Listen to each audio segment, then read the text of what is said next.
മുത്തനബി സല്ലല്ലാഹു അലൈഹി വസല്ലം വഴിയിൽ കൂടെ നടന്നു വരികയായിരുന്നു. അപ്പോൾ ഒരു വീടിന്റെ മുറ്റത്ത് അവിടിൽ പാൽ നിറഞ്ഞൊരു പുള്ളിമാനെ കെട്ടിയിട്ടിരിക്കുന്നു. പുള്ളിമാൻ പറഞ്ഞു, നബിയെ, എന്റെ അകിടിൽ പാൽ നിറഞ്ഞിരിക്കുകയാണ്. ഞാൻ എന്റെ കുഞ്ഞുങ്ങൾ കാട്ടിൽ വിശന്നു പൊരിയുകയാണ്. ഞാൻ അവർക്ക് പോയി പാൽ കൊടുത്തിട്ട് വരാൻ നബിയെ. നബിയെ എടുത്തു പറഞ്ഞു, നബിയെ, ജാമ്യം നിൽക്കൂ. നബി ജാമ്യം നിന്നു.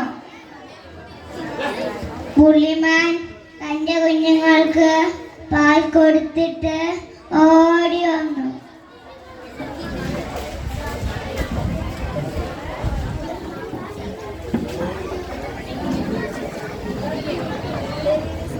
അത് കണ്ട മുത്തനബിക്ക് സന്തോഷമായി.